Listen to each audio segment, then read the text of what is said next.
오늘 나간 자료 있죠? 오늘 나간 자료. 오늘 나간 자료에서 해설이 잘못된 것 같아요. 오늘 나간 자료, 그 마지막 해설, 5번 해설을 보시면요. 마지막에 없다가 아니라 있다예요. 부석수리는 이해관계에 있는 부분만 열람할 수 있다. 네. 정답은 2번이 되고요. 왜 정답이 2번이 되느냐면 누구든지가 틀렸어요. 네, 누구든지가. 부석서리는 이해관계에 있는 사람만 열람할 수가 있습니다. 부석서리를. 네. 그리고 교재 가겠습니다. 206쪽에 등기관의 업무 처리의 제한 나와 있는데요. 등기관의 업무 처리의 제한. 여기 갑이 있고요. 갑이 있고 여기는 등기소에 있는 등기관이 있을 겁니다. 갑이 등기소에 있는 등기관에게 등기를 신청했을 때 등기관은 그 등기를 아주 공정하게 처리해야 되겠죠. 맞습니까? 이 등기 업무는 공정하게 처리가 돼야 됩니다. 그래서 공정성이 확보가 돼야 돼요. 공정하게 처리해야 되니까 공정성이 확보가 돼야 됩니다. 따라서 일정한 관계에 있을 때는 갑과 등기관 간에 일정한 관계에 있을 때는 원칙이 등기를 신청할 수 없습니다. 일정한 관계에 있을 때는 등기를 신청할 수가 없어요. 이때 이 일정한 관계라 하면 갑과 등기관이 같은 사람인 경우, 자기인 경우. 그러니까 자기 자신에 대해서 등기관이 자신 토지에 대해서 자기가 등기를 처리한다는 겁니다. 그러면 면적을 나중에 비싸게 팔아먹기 위해서 10,000제곱미터인데 공을 하나 집어넣을 수 있죠.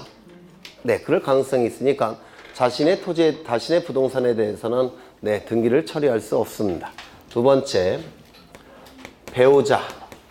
배우자의 등기 업무에 대해서도 등기를 처리할 수가 없어요. 왜? 공을 하나 똑같이 집어넣을 수 있으니까. 그렇죠. 세 번째, 사촌 이내의 친족. 이때도 공정하게 등기 업무를 처리할 수가 없습니다. 이때는 공을 더 집어넣는 게 아니라 공을 뺄 것 같습니다. 한 2개 정도. 그렇죠. 네, 공정성을 확보할 수가 없으니까 이때도 등기 업무를 처리할 수가 없어요. 이 배우자와 사촌 이내의 친족을 뭐라고 부르냐면 배우자 등이라고 불러요. 배우자 등의 관계에 있는 자 이렇게 부르는데요. 네 번째, 배우자 등의 관계에 있었던 자. 그러니까 옛날에 배우자 등 관계에 있었던 자. 지금은 아닌데 옛날에. 그러니까 옛날 부부, 옛날 와이프, 옛날 남편. 네. 그럴 수 있죠. 네, 이때는 공 한 5개는 빼고 싶을 것 같아요.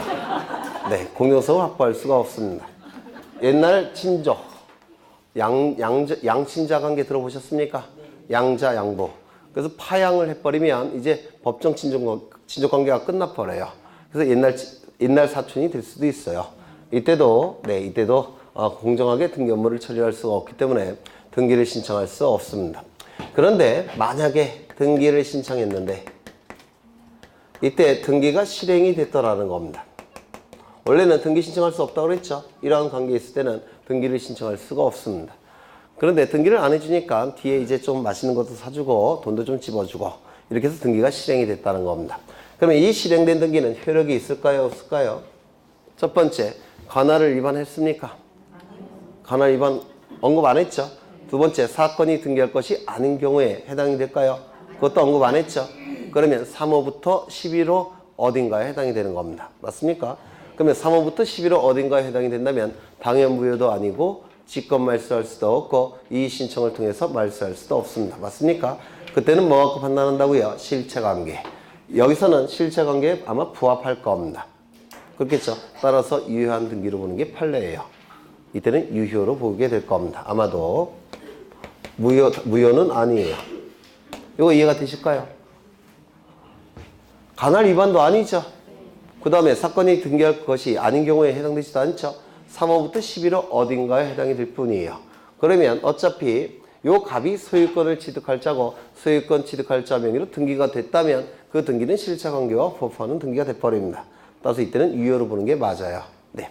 그 다음에 예외적으로 증인을 세워서 등기를 신청한다면 이때는 등기의 공정성 확보할 수 있을까요? 증인이 있으니까. 증인이 있다면. 있겠죠? 이때는 등기 신청할 수가 있어요. 그러면 이 증인이 될 수 있는 자격이 있는 자가 누가 있냐? 이걸 좀 외워두실 필요가 있어요. 먼저 이러한 관계에 있는 자는 증인이 될 수 있겠습니까? 없겠죠? 따라서 이러한 관계에 있는 자는 증인이 될 수가 없을 겁니다. 맞습니까? 그 다음에 두 번째는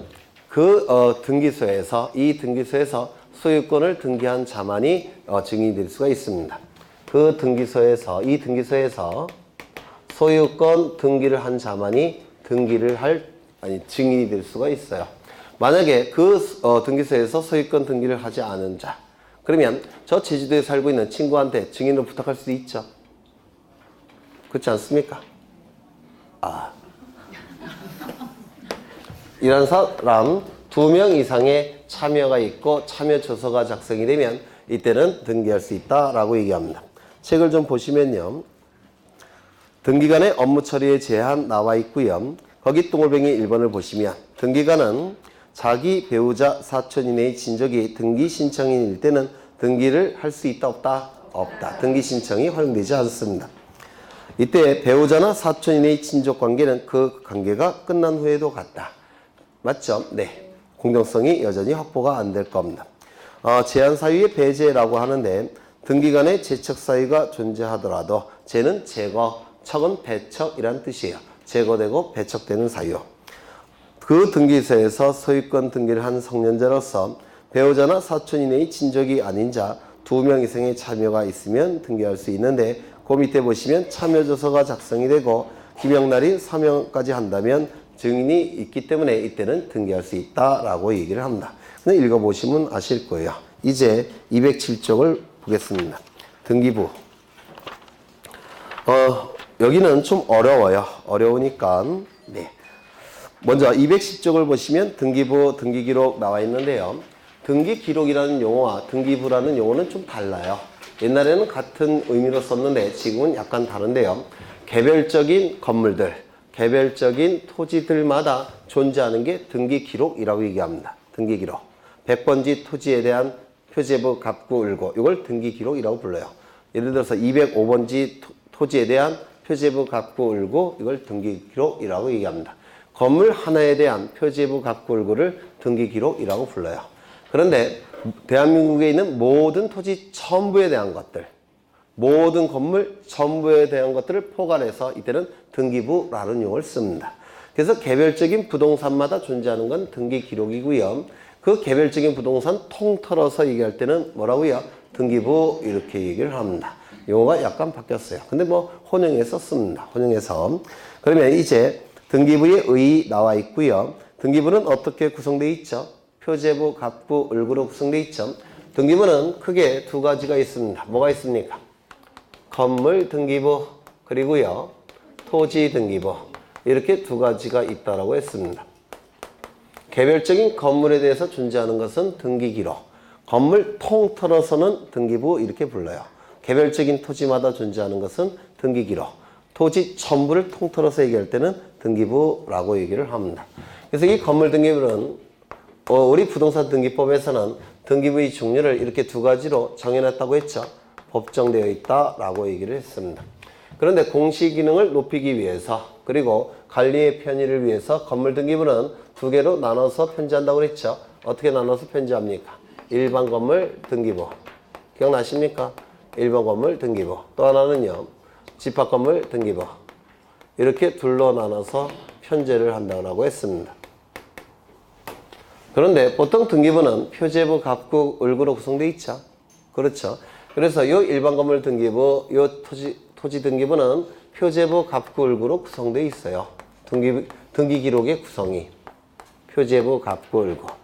그런데 이 집합 건물 등기부는 등기부의 구성이 이렇게 구성되어 있지 않습니다. 약간 변형된 형태로 존재해요.